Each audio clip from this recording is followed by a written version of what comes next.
Who looks more like Christian values to you, Ken Paxton or James Talarico? Texas may be heading into one of the clearest moral contrast elections in the country.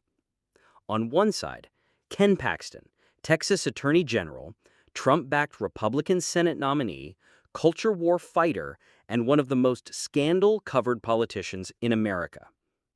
On the other, James Talarico, Texas State Representative, former public school teacher, Presbyterian seminarian, and Democrat who talks openly about faith, corruption, public schools, and loving your neighbor. Now, here is the question conservatives should answer honestly. Is Christianity just a campaign slogan, or is it something you practice? Because Paxton talks like a defender of faith, family, and morality, but his political history tells a different story. He was indicted on felony securities fraud charges in 2015. That case hung over him for nearly a decade before he reached a deal in 2024 to pay nearly $300,000 in restitution and avoid trial. He was impeached in 2023 by a Republican-controlled Texas House over allegations tied to corruption, abuse of office, and his relationship with donor Nate Paul. The Texas Senate acquitted him, but acquittal does not erase the scandal. His own former top deputies accused him of misconduct and said they were fired after reporting him to the FBI. Texas taxpayers later became responsible for millions connected to that whistleblower fight. Then came the personal hypocrisy. His wife, Angela Paxton, filed for divorce and accused him of adultery in a court filing. Now compare that to Talarico. He was a public school teacher. He studied divinity. He talks about Christianity not as a weapon to punish people, but as a call to humility, honesty, public service, and care for the poor. That does not mean every conservative will agree with his policies. But if the question is Christian values, then voters need to look past party labels. Because shouting faith does not make you faithful. Holding a Bible does not make you honest. And using religion to win power while living under scandal is not Christianity. It is branding. So Texas voters have to decide, do they want the politician who performs Christianity or the one trying to practice it? Like, follow, and share, because this race is not just Republican versus Democrat. It is hypocrisy versus values. If you are conservative, which candidate actually practices the values you say you believe? Ken Paxton or James Talarico? Forget the party labels for 1 minute. Look at the lives. Look at the records. Look at the values.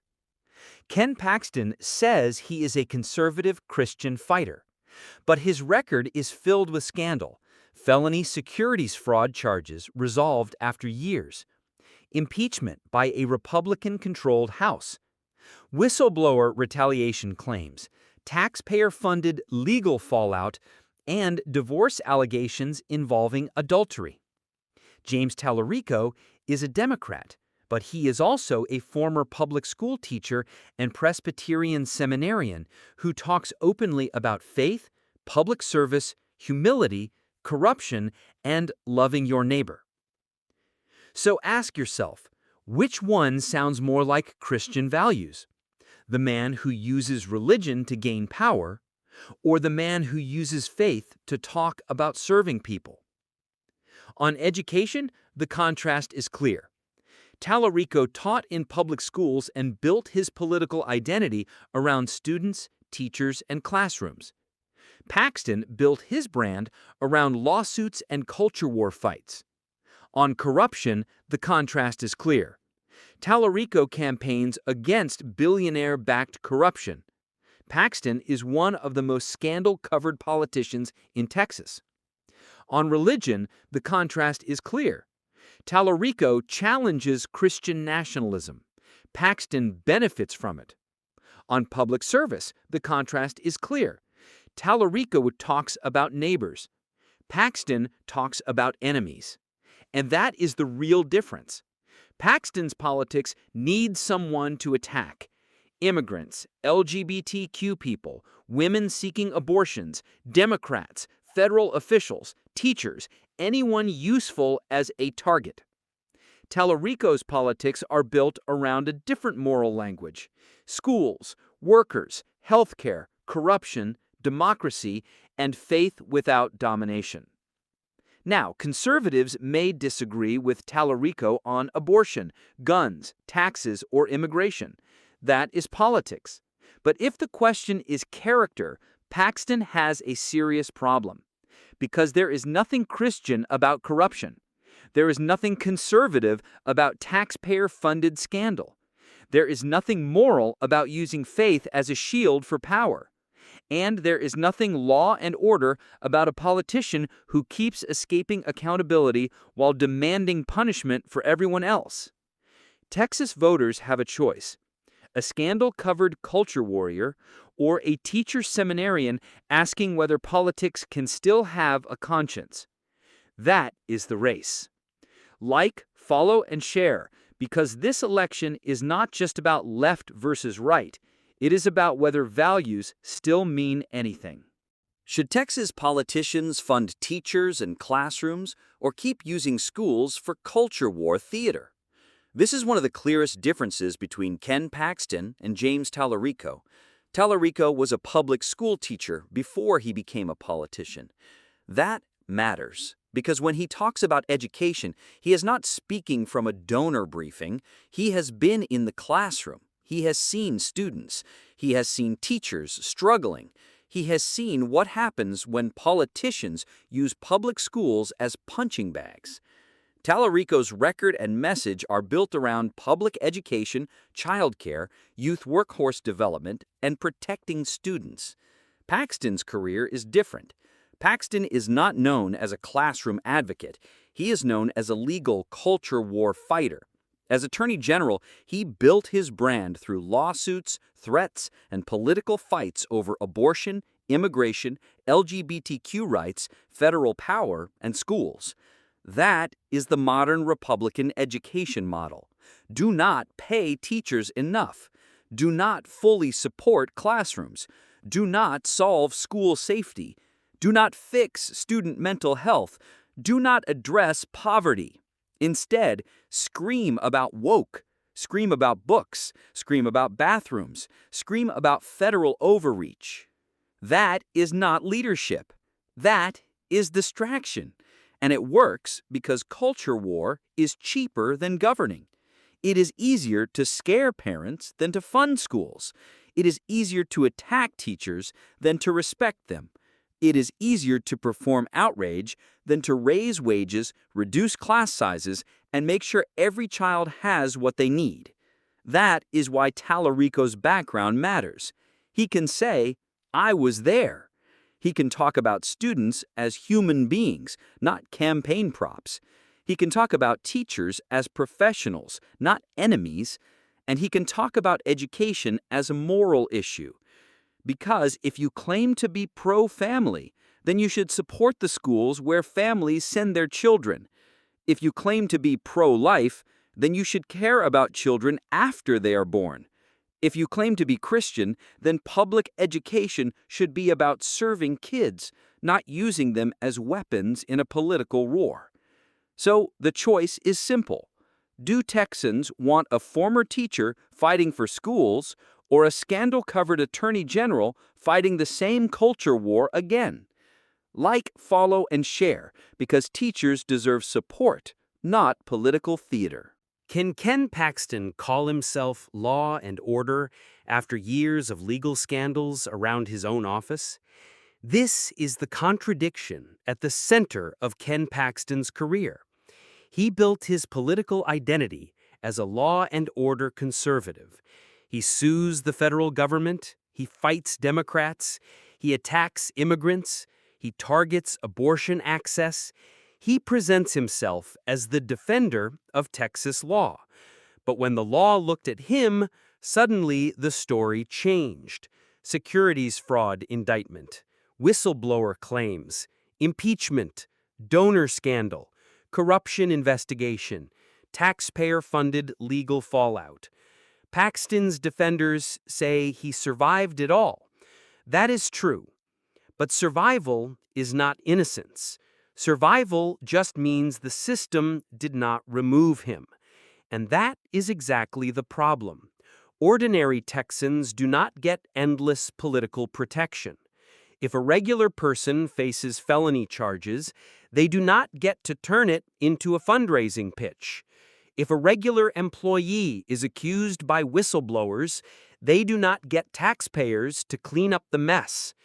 If a regular Texan is surrounded by scandal, they do not get promoted to the United States Senate. But Paxton does. Why? Because modern politics rewards loyalty more than integrity. Paxton stayed loyal to Trump. He stayed loyal to the MAGA base. He fought the right enemies. He said the right culture war lines. And that was enough. But James Talarico's campaign creates a different test.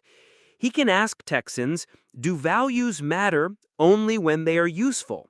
Because if law and order means anything, it should apply first to the people with power. The Attorney General should be held to a higher standard, not a lower one. A man who controlled the legal machinery of Texas should not be allowed to treat accountability like a partisan inconvenience. This is where Paxton's Christian conservative image collapses. Christianity is not supposed to be about escaping consequences.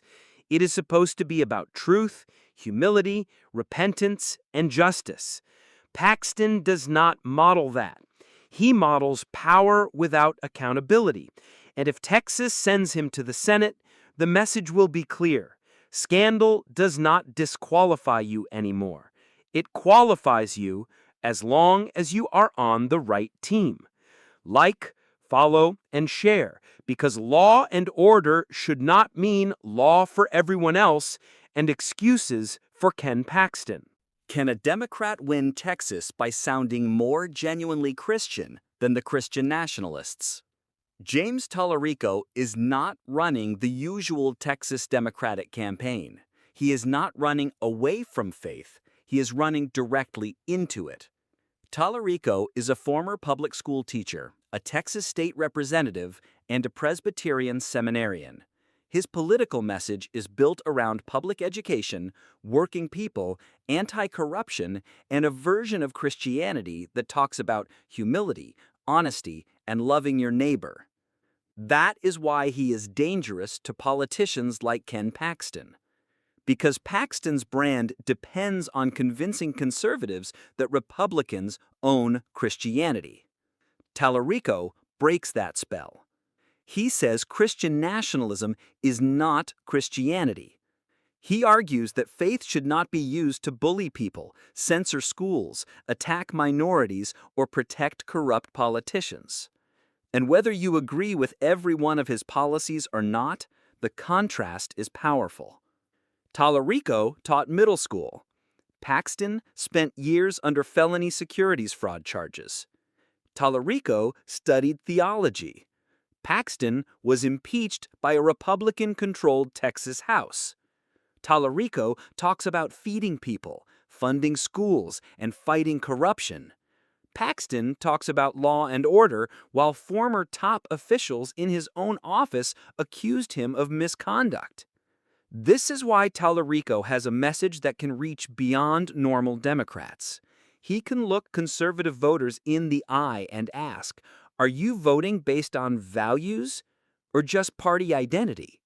Because if Christianity is about truth, honesty, humility, care for the poor, and love for your neighbor, then Talarico has a serious argument. He may be progressive. He may support policies many conservatives oppose. He may not fit the Republican culture war box. But he can argue that his politics come from a moral place. And that is a problem for Paxton. Because Paxton's politics often look less like Christianity and more like punishment.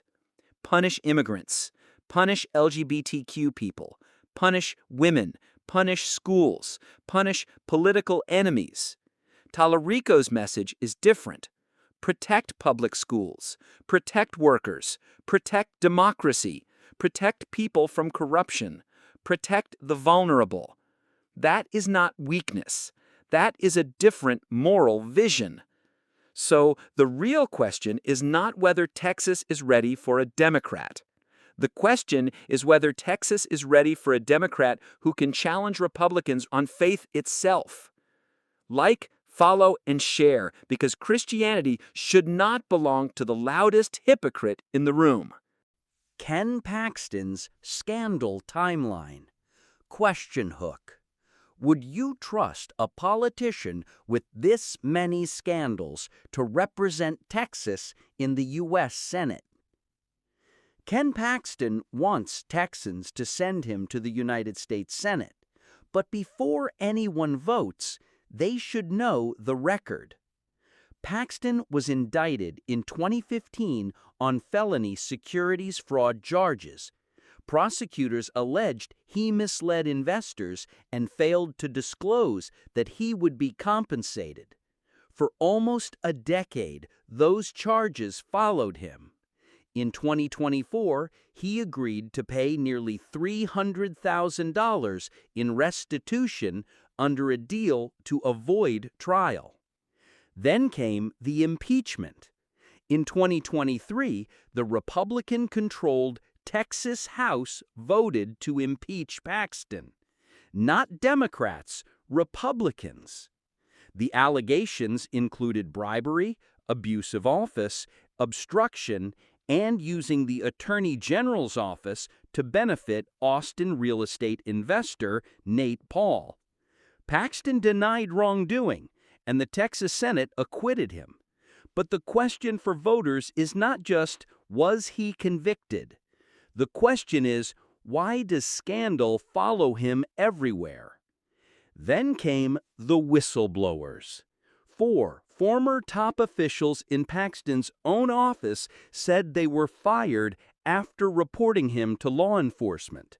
They were not liberal activists. They were senior people inside the Attorney General's office.